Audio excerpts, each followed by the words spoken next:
stream up. Hello, everyone. Welcome to the special business meeting for the District of Squamish for Tuesday, December 10th. Holland Squallen, Clis Tiltmut, plus Squamish Okmeo. As always, we're gathered to do our work today on the traditional and unceded territory of the Squamish Nation. Please be advised that this council meeting is being live streamed, recorded, and will be available to the public to view on the District of Squamish website following the meeting. If you have any concerns, please notify the corporate officer present at the meeting.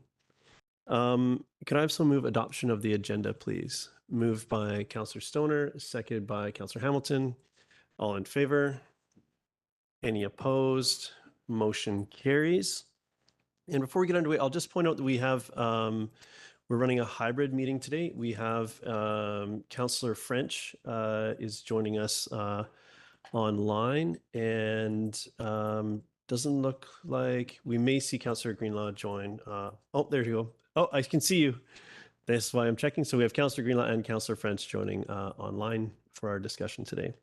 So we're on to our first item on our agenda is consideration of first three readings of the District of Squamish 2025 to 2029 5-year financial plan, bylaw number 3137 2024. I'll turn over to our staff to run us through the presentation. Great, thank you. Good afternoon, Mayor and Council. My name is Heather Boxdrew, General Manager of Financial IT and Procurement Services, and my pronouns are she, her. I am joined here today by Laura Turner, Director of Financial Planning and Reporting, and we are here with you today to bring forward three readings of the 2025 to 29 financial plan. The staff recommendation before you is that the District of Squamish approve the 2025 to 29 financial plan bylaw 3137 2024 be given first, second, and third readings. So each year, the district works toward adoption of the financial plan in December to enable staff to begin work on projects and programs right away in January in the following year. Council and district staff have convened a number of times for a number of workshops over the course of the last couple months, as outlined on this slide. We are currently in the 7th and final stage of the financial planning process, which includes 3 readings and adoption of both the fees and charges bylaw and the financial plan bylaw. The fees and charges bylaw received 3 readings last week on December 3rd and is before council for adoption later in the afternoon today. The financial plan is here for 3 readings and is scheduled for adoption on December 17th. In addition to the council workshops, the district has conducted several public engagement opportunities, including Let's Talk Squamish, the budget open house on November 13th, and the What We Heard meeting on November 26th. So this slide here illustrates the projected tax impact over the next 5 years and breaks down the key changes to the district's 25 to 29 financial plan. The tax revenue requirement averages 13.1% annually, which is an average increase of $438 per residential taxpayer per year. Non-market change or growth in taxpayers is estimated at 3% in 2025 and 2 to 3% across the remainder of the financial plan. This estimate is based on historical trends, and it is important to note that this estimate is utilized merely to illustrate the estimated tax revenue funded by existing taxpayers and to compare it to other communities in the province. Once the financial plan is adopted, the tax revenue will remain the same regardless of the non-market change rate, which is provided to local governments in March by BC Assessments. The average estimated revenue generated from existing taxpayers after the estimated non-market change is considered is 10.5%, which is an average of $352 per residential taxpayer per year. So in terms of the financial plan key changes, communities across BC are seeing very similar numbers due to common trends. Ongoing labor contract negotiations across BC are adding financial pressures to local government budgets. To note, the labor and benefits line on this slide includes the increase to all labor contracts, so QP, fire, and exempt employees, and includes service level changes annualized from the prior year. So as an example to that, as presented in the service level change package on October 8th, the 2025 service level change impact annualization accounts for approximately 0.5% increase to the 2026 figure, which is of 2.8% on this slide. This is primarily due to prorated costs occurring partway through 2025, which will be fully realized in the 2026 fiscal. Communities across Canada are impacted by rising RCMP costs, which are having large financial impacts at the local government level, and increased responsibilities from the provincial mandates in the housing and affordable housing arena, which are increasing costs to local governments across BC. The district is seeing the borrowing costs from various large-scale facilities and infrastructure investments come online in 2026 and 2027, which includes the Public Works facility and the Huanayak Park Sea Dike. Service level changes throughout the financial plan are largely due to increased transit and increases to the fire services to keep pace with a growing community. Finally, through the guidance of the district's asset management plan and asset management reserve funding strategy, which was endorsed by Council in September 2023, the district will continue investment towards a proactive management and adequate reserve building efforts of the district's asset management capital program, with an average increase in contribution to the general fund capital reserve of 2.7 across the 5-year financial plan.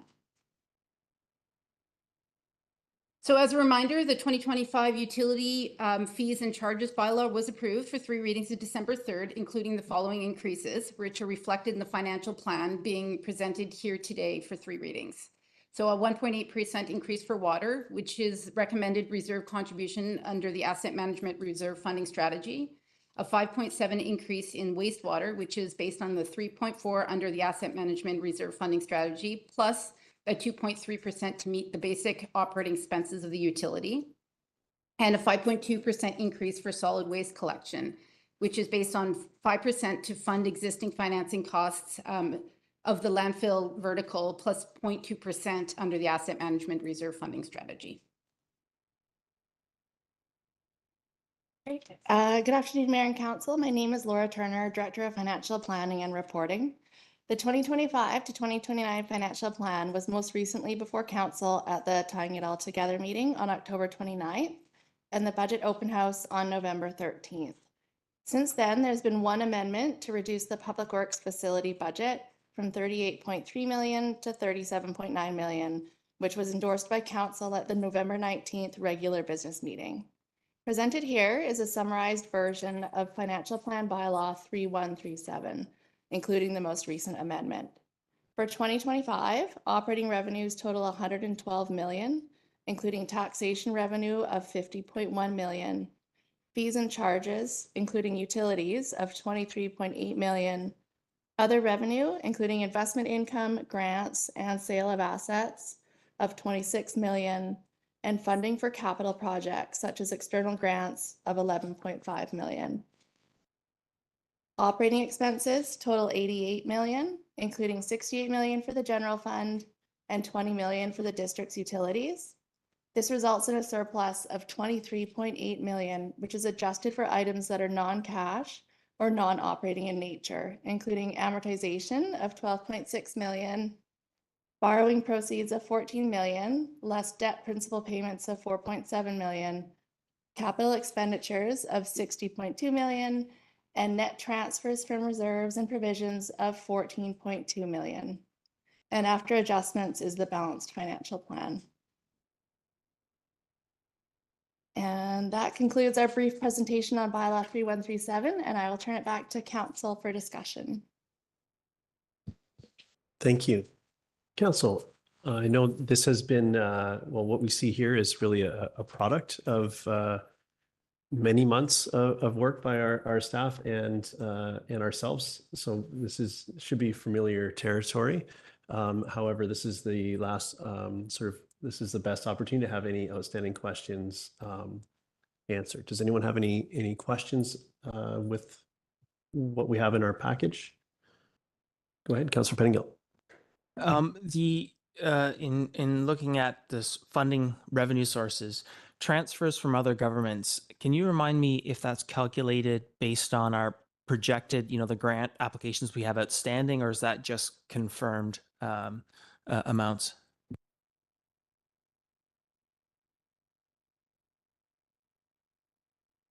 The Chair, thank you for the question. So the grants from other sources is when grant is actually going to be paying for the capital that it is funding. So we recognize the revenue at the time that we're paying for the capital that it's funded. Okay, and I'm looking at in our sort of distribution of funding sources, and it's just got a summary of taxation, sales of service, and so on. So it's the transfers from other governments piece I'm looking at, which I assume grants are in there, but I'm wondering if that's includes sort of projected transfers from other governments, or if it's just stuff that we've had confirmation on. So it's on page 11 of our agenda. Could you just clarify for us, please? Are you looking under the revenue or So are you under the transfers? Schedule B, yes. Distribution of funding sources in Schedule B.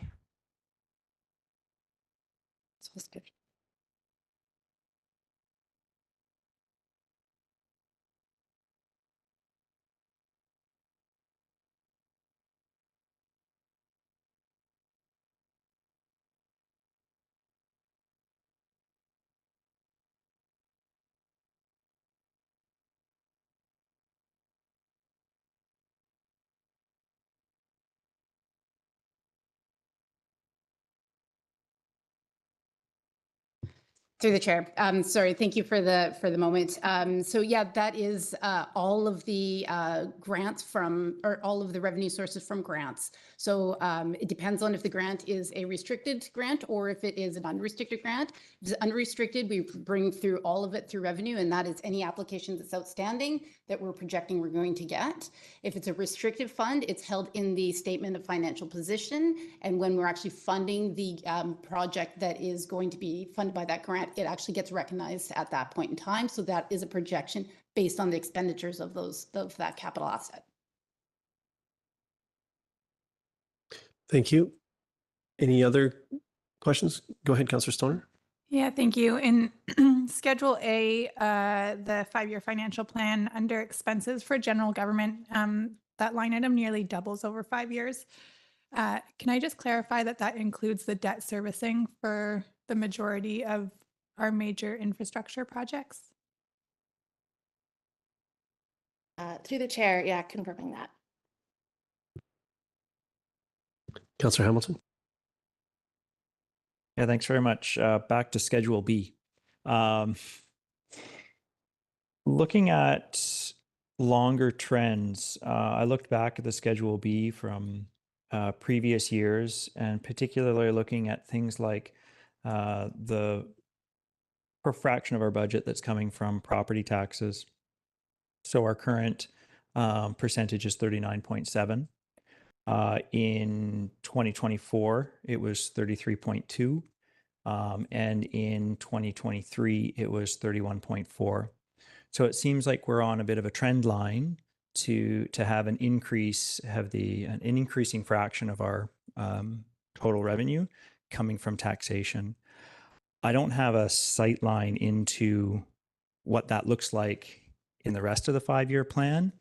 Do you have a sense of what if that trend line is going to be continuing, that we're going to be seeing a higher fraction of our total budget coming from property tax through the next 5 years? Thank you for the question through the chair. So it really is dependent on the other funding sources. So if we have more borrowing, if we've got more grants on the horizon, the property tax is increasing per year, but it doesn't necessarily, we haven't actually done the projections based on these percentages. We certainly can provide that. It's not a problem, but it is really dependent on the other funding sources. It's not an indication that taxation is going to go up as a mix of as a proportion.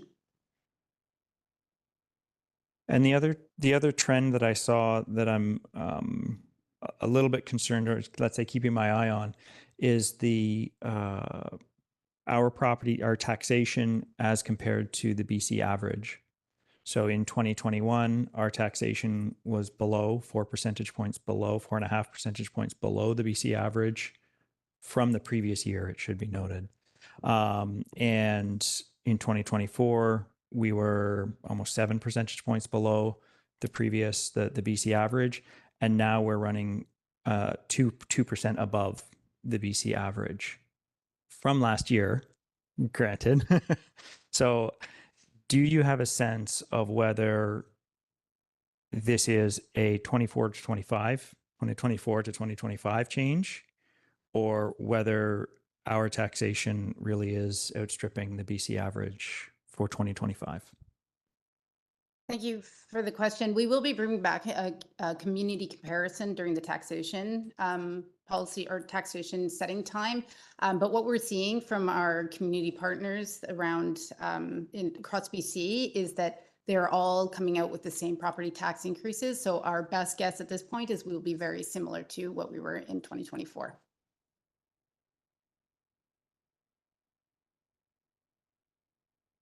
Thank you. And that generally happens later in, we're early, so we don't necessarily have that comparison as well documented, but just for clarity for those observing it, go ahead.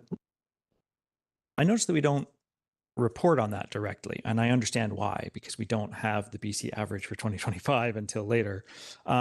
So at this point, we're a year back. But can we report on, can we make a habit of, never mind, I'll articulate a thought and communicate it later. Thank you. I think I see where you're going, but I don't know that we need that right for today's decision, but I understand. I understand. Thank you for recognizing that. I'm just double checking with the folks online. I don't see any hands there. Any other questions before we consider the recommendation before us? Seeing none, I'd like to move the staff recommendation that District of Squamish 2025-2029 5-year financial plan bylaw be given first 3 readings. Seconded by Councillor Stoner. I'll speak to this and I'll attempt to be brief. What the folks watching this recording or following along at in the comfort of their home don't see is the amount of staff we have in the room that all contributed to this project with their own efforts and those of their team. And I just I'm so thankful for everybody really doing the hard work and sharpening their pencils as we contemplated this this budget process. I think some highlights here for me are sort of some overarching pieces, large investments in public safety.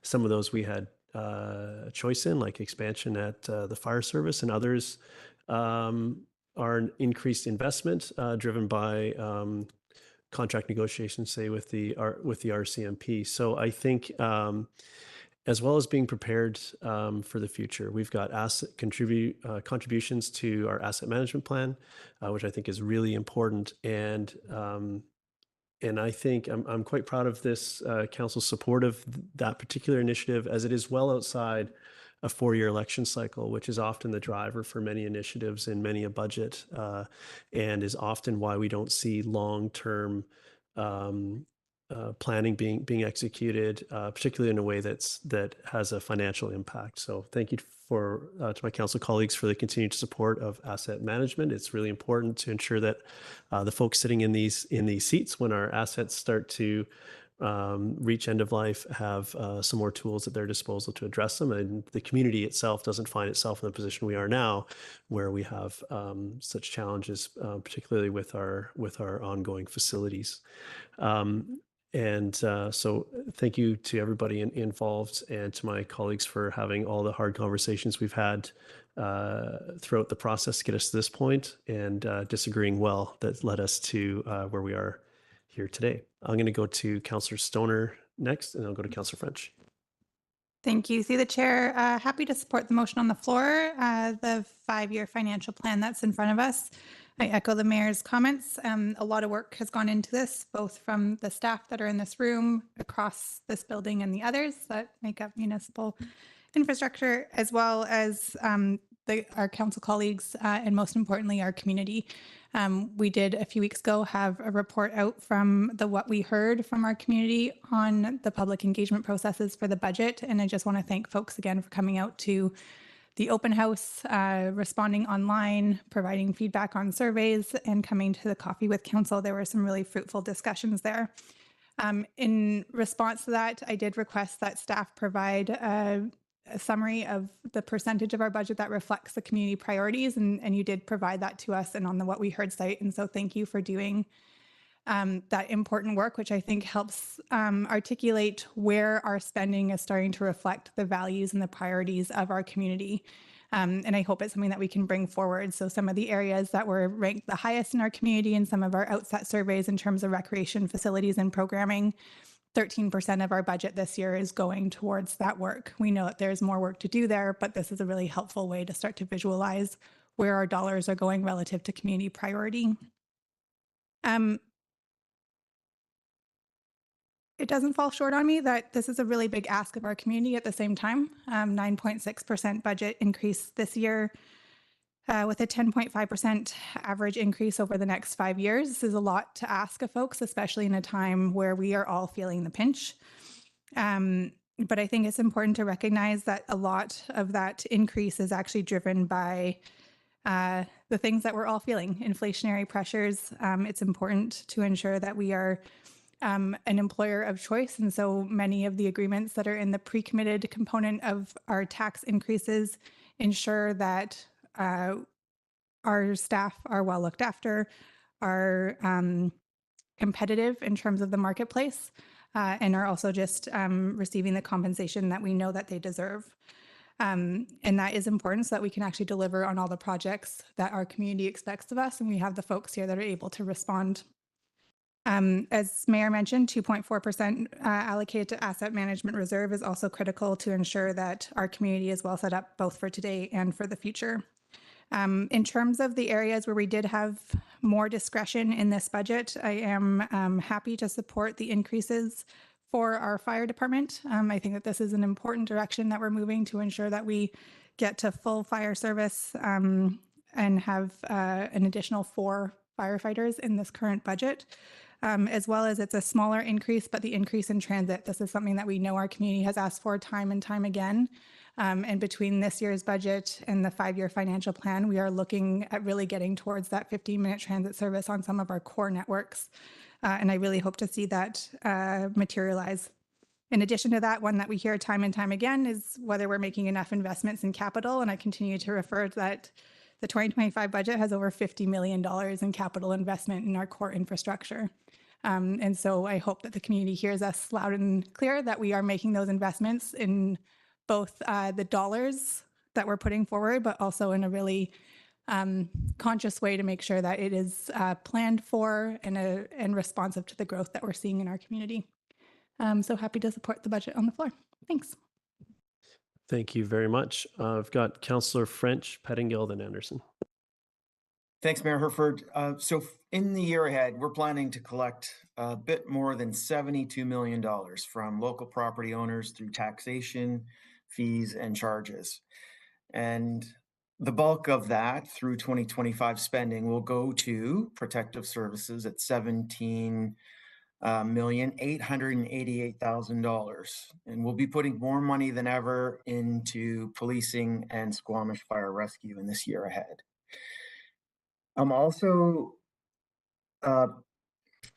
as we heard from Councillor Stoner, happy with where we've landed in making sure that District of Squamish employees are well compensated, and despite higher wage offers in neighboring communities, choose to stay with the District of Squamish. And that happens through the pay increases that have been approved for our unionized staff and also for exempt staff. Well, I'm happy with the decisions that we've made to set our protective services up to adequately serve a community of 30,000 people, and how we've prioritized things like getting Brennan Park ready for a new pool, a new ice rink in a few years. I've got my mind quite firmly on the 2026 budget discussion, and I'll come back to that in a second. The strategic plan that we created 2 years ago has an important line at the bottom of the first page. It commits us to protect the long-term assets and financial health of the community through ethical, cooperative, and prudent financial decision-making. I think that we're doing that here today with this 5-year financial plan. We're seeing that with the 2 new fire halls and a public works building that's currently under construction, followed by major Brennan Park improvements, a new bridge to create another entrance to downtown, and eventually a new municipal hall. These are some of the big items we have coming in the years ahead. Our strategic plan also indicates the district will seek opportunities for external funding. And I think that municipal staff does an excellent job of getting grant funding to offset the amount of property tax that's needed to run this town on a yearly basis. And the reason that I've got my mind on the next 5-year financial plan is because the projections, as we heard, are indicating more increases and an even larger year-over-year increase in funding than the one that we're contemplating here today. So Council, I hope that you agree with me that over the course of the next 11 months, we must find ways to tame the beast that is currently the 2026 budget. A few weeks ago, Councillor Stoner noted that service level changes are a significant source of taxation increases that lead to operational increases.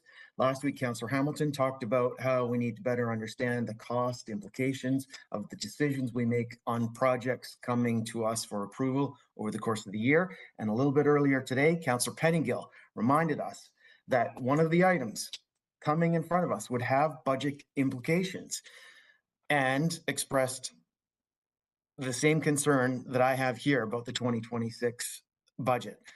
I'm glad that's happening, and I'm glad that we're all aware and concerned about next year's budget. Having said all that, though, Mayor Herford, I do support 3 readings of this 5-year financial plan for 2025 through to 2029. Thank you for that. And I'm just going to remind everybody that we have been as generous as I can with comment times, but try to keep your comments. I know there's a lot here, so I'll go to Councillor Pettingill. Yeah, thank you. I will be supporting this resolution. I was unsuccessful in having a few things removed, but on the whole, I don't think that's worth voting against this budget. I think overall it's supportable. Trying to wrap my head around the numbers, there are different ways you can compare ourselves to previous years, to other communities, to other household expenses. And depending on how you look at it, the numbers make more or less sense. I think it's a significant ask compared to what we're used to this year, but I'm more concerned about 2026 and 2027. Although, as we see, a lot of those are pre-committed. Those are multi-year commitments we make. So our room to actually address 2026 is fairly limited. But it's something I think we will have to pay close attention to as much as we can. I do want to just, and I've said it a few times, but I think it bears repeating. We have had, compared to other communities, in general, lower tax rates. Overall, we've typically been in the bottom third. And so when you build an average increase, which is what we're hearing on top of that, overall, historically, we're still lower, but in that year, the change happens, which is this year, it still feels like a bigger jump, and especially when you're used to a lower number. When I run the numbers, we're asking from the average existing taxpayer an extra $29 a month. With all of the expenses that people are facing and all the other increases, it can be a challenging pill to swallow. But I sort of wonder why it seems sometimes there's more discussion about municipal tax increases. And I wonder if that's because we seem the most movable or changeable.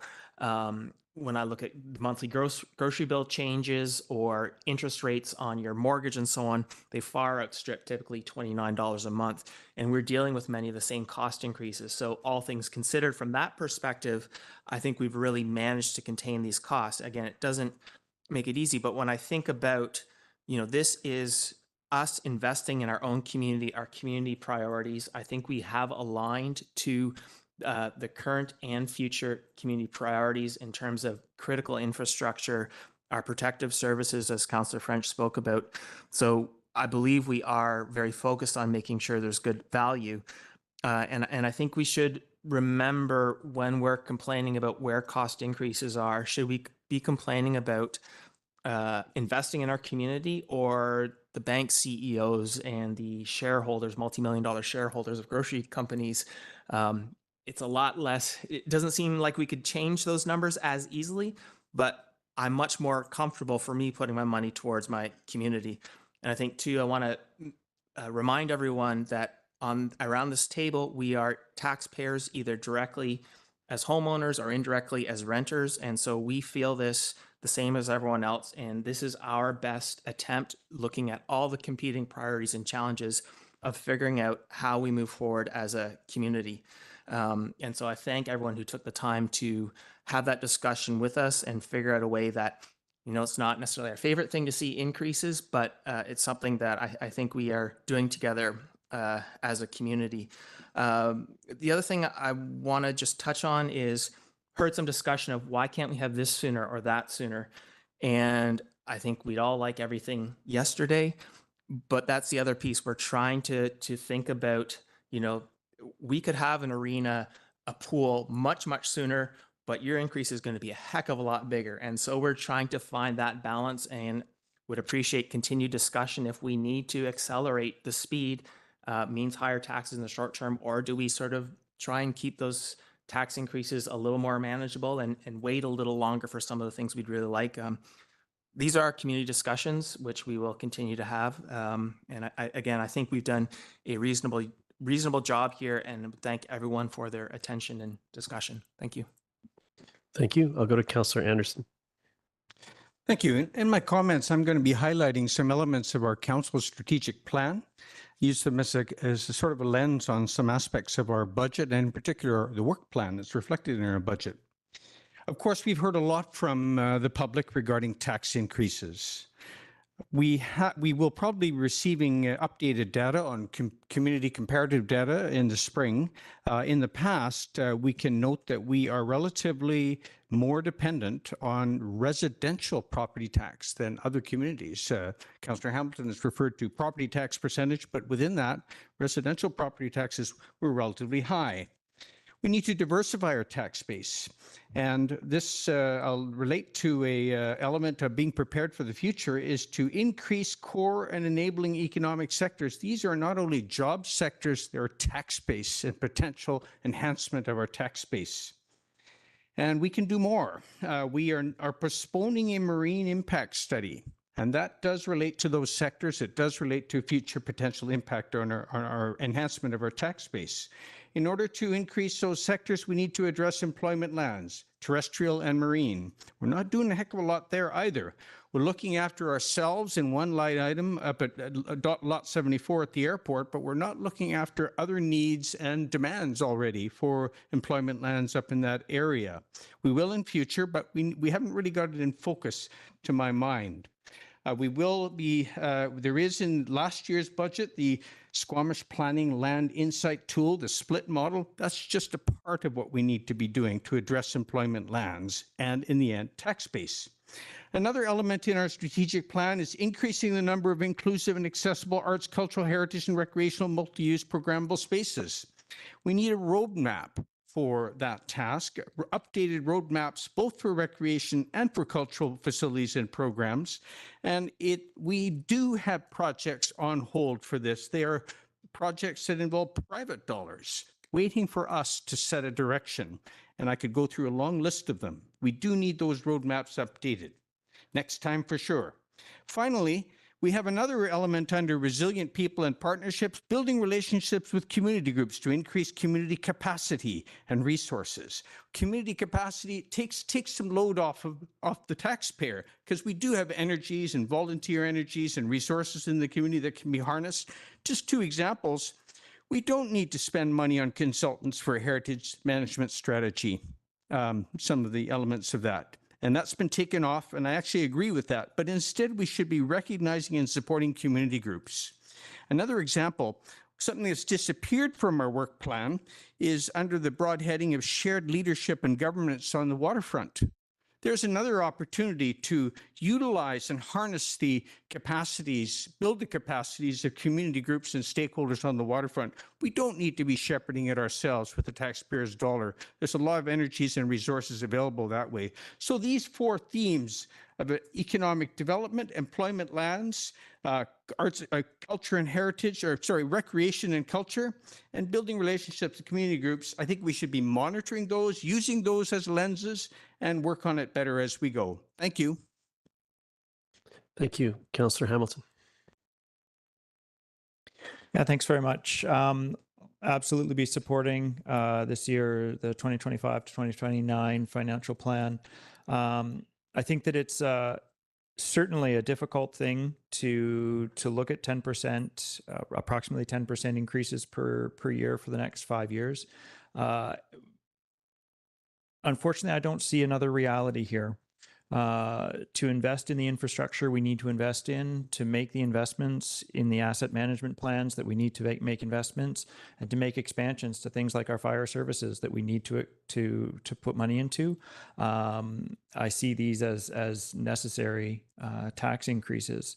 I think one of the important roles of council, and it was during the budget workshop that a member of the community said to me, I don't mind spending more money. I just want to make sure it's spent efficiently. And I think that that's something that is in focus for the district. I know it's in focus for the council.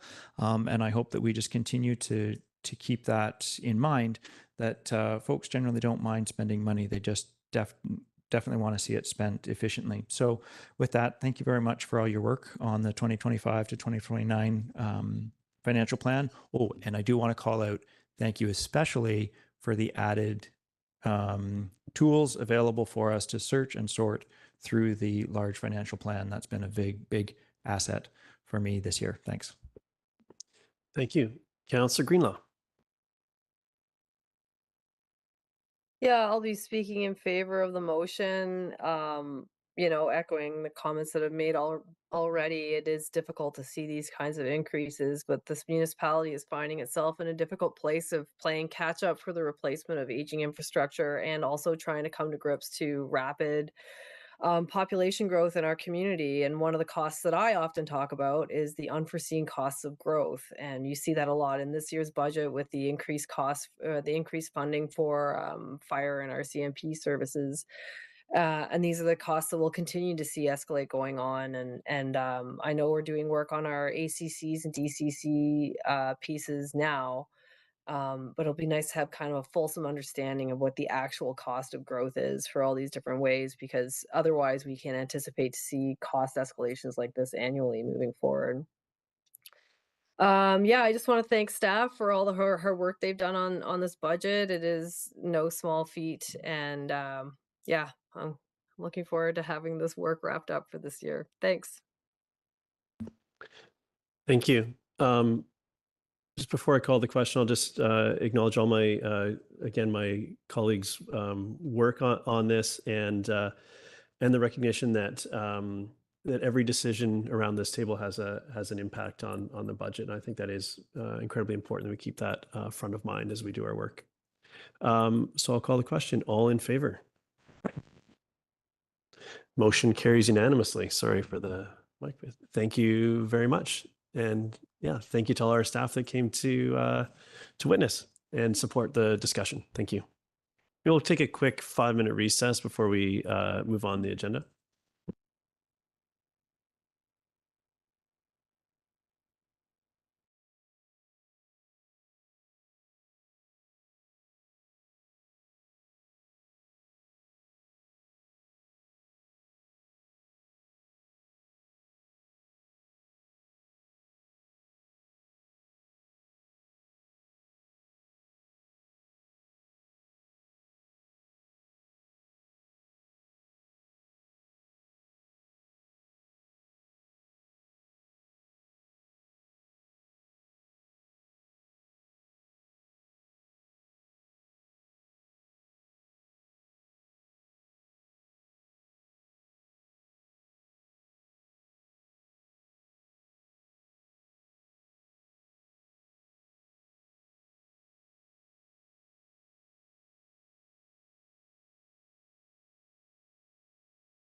Okay, welcome back, everybody. We are now on item 3B, which is we have 3 adoptions to do this afternoon. And as per usual, we don't have a presentation on these. So the first one is adoption of the utility rates. Moved by Councillor Stoner, second by Councillor Hamilton. All in favor? Any opposed? Motion carries. Next is the adoption District of Squamish Equipment Replacement Reserve Bylaw. Made by Councillor Hamilton, second by Councillor Stoner. All in favor? Any opposed? Motion carries. Actually, Councillor Greenlaw, are you still with us? Just want to make sure for the minutes. I'm going to assume she's absent for the last couple votes there. So the next one is District of Squamish Land Sale Reserve Fund Bylaw. Again, this is adoption moved by Councillor Stoner, second by Councillor Hamilton. All in favor? Any opposed? Motion carries. Oh, thank you. And Councillor Greenlaw is back. And the last item here is correspondence action requested. And I just wanted to I looked at answering this based on our new policy, and I just didn't have anything that fit exactly for this as far as previous guidance. And I was also doesn't seem to be something that we've contemplated before. And since this has gone on the agenda, I just wanted to share that the SRD was requested to write a similar letter focused on Britannia Beach and Furry Creek. So it is a bigger piece down the eastern shores of Howe Sound, not just this piece. So I was looking for council endorsement to provide a letter of support. Councillor Pettingill.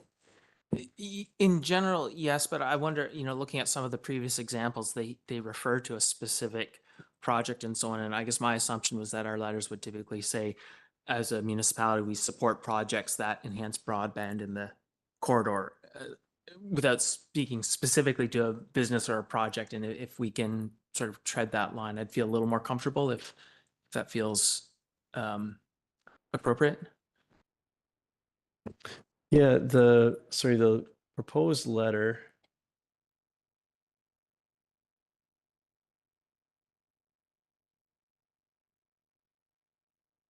So the proposed letter is on page 29 of 33. And I think it's pretty broad, but if we want to start I'm happy to, this is their suggestion, so we could adjust as we see fit, but I feel it's pretty broad. Do you, I'll go to Councillor Pettingill, then I'll go to Councillor Stoner. Yeah, I guess just where it gets uncomfortable is that we support their specific application. Sort of that language is what makes, so like, we support increases to broadband, blah, blah, blah. It feels to me, based on other discussions we've had, that this is, endorsing a specific business, specific project a little too much. Okay, go ahead, Councillor Stoner. Yeah, thank you. Through the chair, I'd concur with Councillor Pettingill. I'd support the mayor writing a letter broadly for general increase in connectivity and broadband, with just removing the specifics around any given or particular company, and just say that we generally support increased connectivity, and they can submit that as they see fit. Thank you. I wondered about, I'm looking to our corporate officer around if we have the same sort of concerns that we have around assistance to business, which I think my colleagues are getting at, or like that seems to be the impetus here. And does the fact that these are utility stat, like, is there anything else going on here that's different than sort of normal when we get asked to support a business's initiatives? When I reviewed this one, we have provided similar letters in the past. So it was based off of our historical practice. And also it's a grant issued from a government body. as well. So they're applying to a government body to provide a service for residents across the community or in pockets of the community. So it didn't seem like it was particularly providing a benefit for the business so much as the community or members of the community. Okay, any other questions, comments on this? Yep, Councillor Anderson. Mayor Herford, this is definitely a comment, but perhaps I'll throw it out there. We have diverse dealings with Telus, have over the years. In fact, Squamish used to get there was a program by which we received a percentage of long distance telephone revenue came to the District of Squamish not too long ago. What I'm up to here is just to raise awareness of the fact that Telus has a community grant program under which Squamish is poorly served. If you're in Hope or a community group in Hope or Lions Bay, you can apply for up to $20,000. In Squamish or Whistler, only $5,000. And the reason for that is an anomaly, or perhaps an aspect of their grant program structure, which is a little out of date, is that the Lower Mainland is served by a different type of body that you would apply to than is Squamish. And considering the substantial infrastructure that Telus has in the Squamish area, maybe not this time, as Ms. von Bloedow has told us, they're applying to the government for some money, but in other kinds of transactions with Telus, I feel that we should bring up this fact that we are not well served in their community grant program, and it's something they might give attention to. That's just for your information, folks. Okay, so Council, thank you for that. For this, I wonder, the concerns I've heard so far have been around this kind of the second to last paragraph, the big one. So I wonder if we could do something like, to this end, our government fully supports efforts such as Telus's to build out the fiber network in our community. Does that open it up enough for my to address the concerns? Okay, so I'll move that that I write a letter of support for Telus with those suggested edits that we heard at the meeting today. Second by Councillor Hamilton. And I'll call the question. All in favor? Motion carries. Thank you very much. I'm looking for a motion to close. Councillor Hamilton, I'll second that. All in favor? Any opposed? Motion carries. Thank you. So we will recess for 15 minutes and reconvene in the closed. Thank you.